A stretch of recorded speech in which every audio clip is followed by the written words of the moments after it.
you all. This is E-Man Booze. My wife and I just got back from Florida.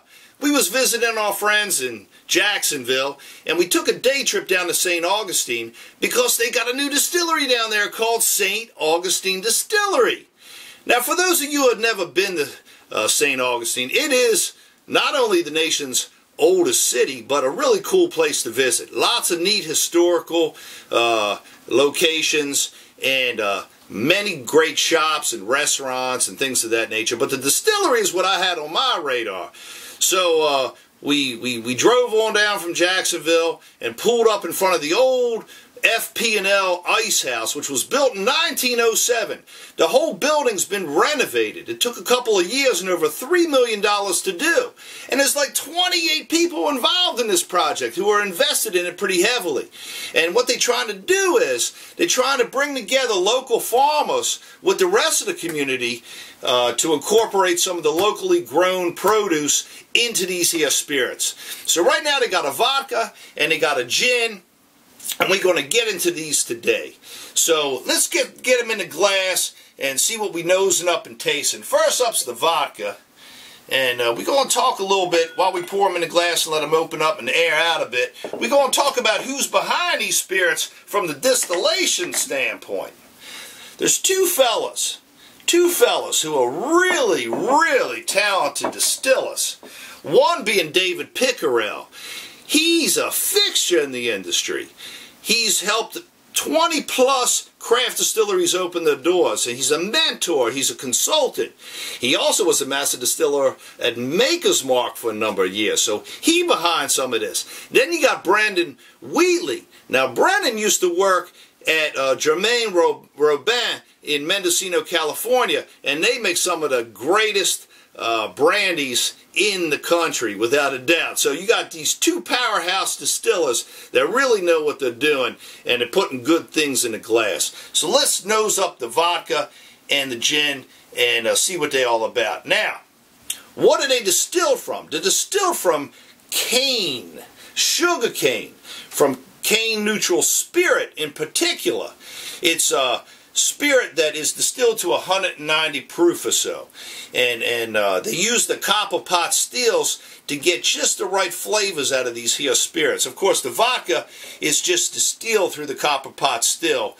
The gin is infused with botanicals. Let's get a nose on the vodka and see what we smell in here.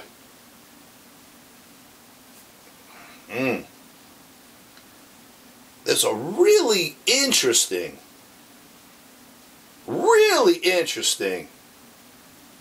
kind of like sugar cane note without a ton of sweetness here.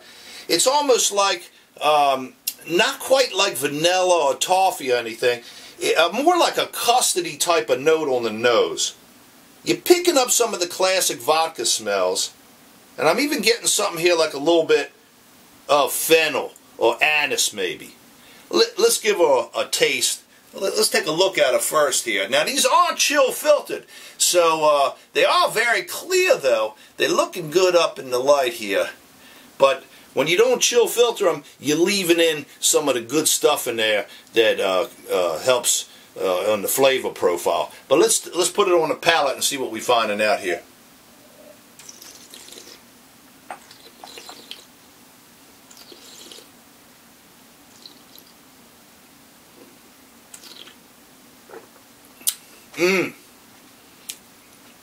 You got the classic vodka profile here, though. Not too much like rubbing alcohol, which is what I like.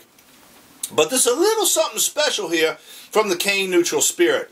Somehow they're capturing the essence of sugar cane in here without a lot of sweetness, remember now. But they're capturing something, so it don't just taste like neutral nothing. It's got some kind of cane-based flavor to it, and that's what I like. Now, I am picking up some fennel and anise tones in here, and maybe something like a little bit of something very faintly custardy, almost like a custard apple.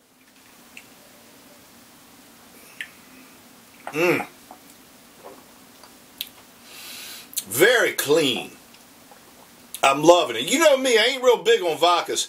This one here, though, You can sip it. It is nice to drink on its own, but I'm sure it would make great martinis and whatever else you have up your sleeve for cocktails. This is a good one right here. It is 80 proof, 40% alcohol by volume. Now, when you take the cane neutral spirit and you distill it and you run it through, you run the vapors through a gin basket, then what you get is gin. This is a big boy here, 94 proof, so definitely stronger than the vodka. But you got to remember here, a lot of times with gin, you're using these things in cocktails. So you need something with a little bit more strength to stand up to all the mixes that you're putting in there and the ice and all those things. Now, Brendan Wheatley told me, he and another fella who's up who works up in the restaurant, which is also on the same property. By the way, they make great cocktails too. They told me it took them something like 30 different times of working the stills to get the gin to just the right consistency and taste that it worked good in the cocktail. So that's where they're at. That's where their mind is focused here, to provide a gin which is specifically made to work well in all your benchmark cocktails. Something like, you know, like a gin and tonic, a gin Ricky, what's that one called that I made a couple of weeks here ago? Oh, I can't remember right now. But all them cocktails that you use gin for. Let's get up on the nose. Color about the same as the vodka, nice and clear. Alright, now, here's where some magic is happening. Because we in Florida, there's lots of citrus. And they source a lot of the citrus from some of the best local growers in St. Johns County. And they got a whole bunch of different citrus. They ain't telling us exactly everything that's in here. But what I'm first picking up here off the nose is like pink grapefruit. And you get some lemon in here too. This is wonderful. You're picking up a lot of citrus on the nose. You are getting the juniper. Remember, you got to have juniper and gin. It's in there, but not overly piney, and that's what I like about it. I'm getting some notes of coriander in here. This is nice on the nose. You can smell the heat coming off of it, and I like that there too. Let's give a whirl on the palate, see what we find in here.